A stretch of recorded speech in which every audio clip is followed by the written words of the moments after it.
নমস্কার বন্ধুরা, সর্বাণী রান্নাঘরে আপনাদের সবাইকে স্বাগত। বন্ধুরা, আজকে আমি এই লাউয়ের সঙ্গে এক মুঠো মুসুর ডাল দিয়ে দারুণ স্বাদের রেসিপি আপনাদের সঙ্গে শেয়ার করব। আপনারা তো এই লাউ দিয়ে অনেক রেসিপি বানিয়েছেন, একবার এইভাবে লাউয়ের সঙ্গে এই মুসুর ডাল দিয়ে রেসিপিটা বানিয়ে দেখবেন, ভাতের সঙ্গে খেতে দুর্দান্ত লাগবে। আশা করি বন্ধুরা আজকের রেসিপি আপনাদের সবারই ভীষণ ভালো লাগবে।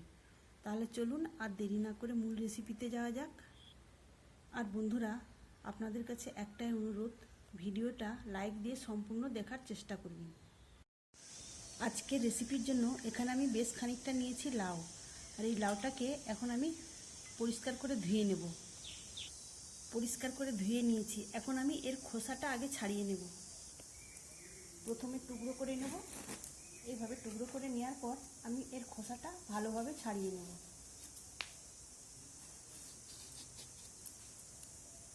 দেখুন বন্ধুরা, আমি এইভাবে এই লাউয়ের খোসাটা ছাড়িয়ে নিয়েছি।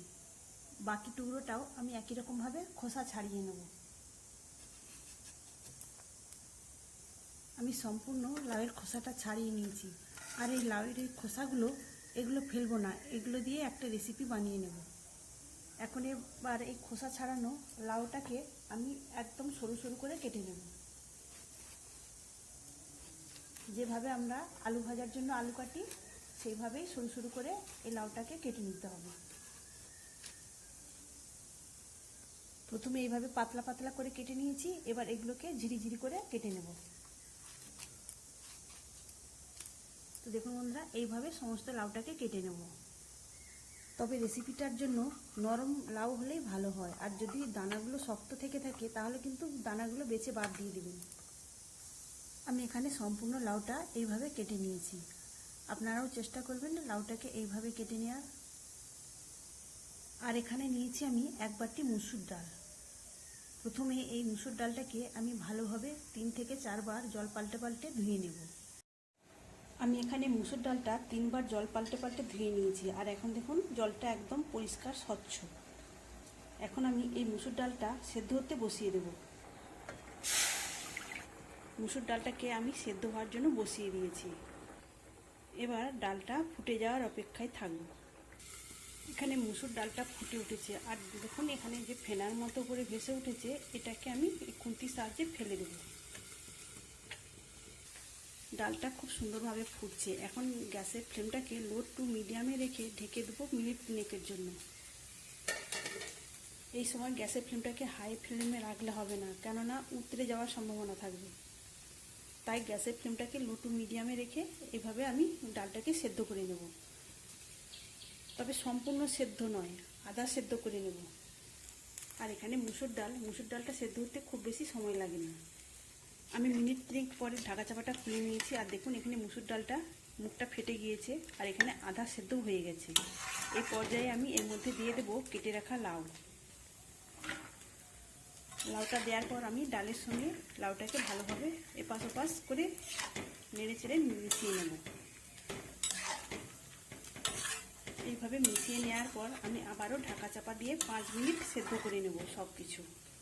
তবে এই সময় গ্যাসের ফ্লেমটাকে বাড়িয়ে দেব। তবে 5 মিনিটের আগেই আমি মিনিট 2 পরে ঢাকা চাপাটা খুলে নিয়ে একটু এপাশ ওপাশ করে নেড়ে চেড়ে নেব। 5 মিনিট পরে ঢাকা চাপাটা খুলে দিয়েছি, আর দেখুন সব কিছু খুব সুন্দরভাবে সেদ্ধও হয়ে গেছে। তবে মাঝে একবার আমি এপাশ ওপাশ করে নাড়াচাড়া করে দিয়েছিলাম ডাল আর এখানে লাউটা। এখন সেদ্ধ হয়ে যাওয়া লাউ আর এই ডালটা একটা পাত্রে ঢেলে নিন। এখন কড়াইটা পরিষ্কার করে নিয়ে আবারও বসিয়ে দিয়েছি। এখন কড়াইতে দিয়ে দেব সরিষার তেল 1 টেবিল চামচ। ফোড়নে দিয়ে দিলাম 2টো শুকনো লঙ্কা, আর দিলাম একটা তেজপাতা।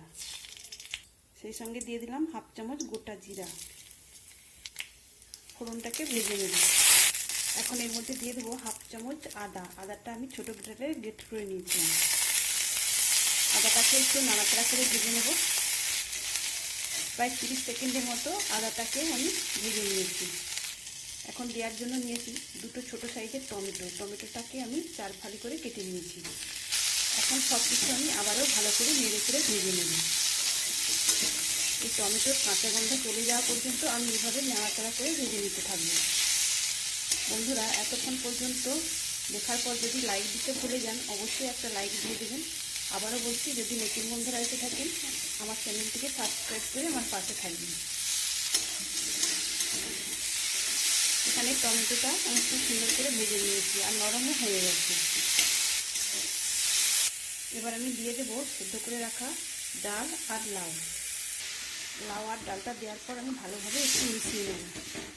এখন দিয়ে দেবো পরিমাণ মতো হলুদের গুঁড়ো আর দিলাম পরিমাণ মতো লবণ, সেই সঙ্গে দিয়ে দিলাম 1 চামচ চিনি।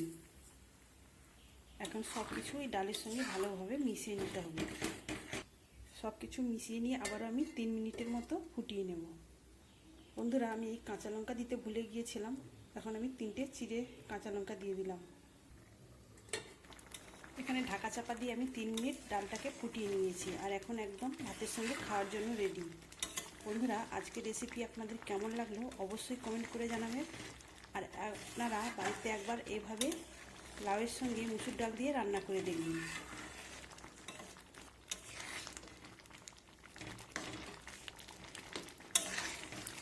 এখন গ্যাসটাকে অফ করে আমি ডালটা নামিয়ে নেব। তাহলে বন্ধুরা দেখতেই পেলেন লাউয়ের সঙ্গে মুসুর ডাল দিয়ে কত সুন্দর একটা রেসিপি তৈরি হয়ে গেল, খুব সহজ পদ্ধতিতে। তাহলে বন্ধুরা আজকের মতো আসি, সবাই ভালো থাকবেন, সুস্থ থাকবেন, ধন্যবাদ।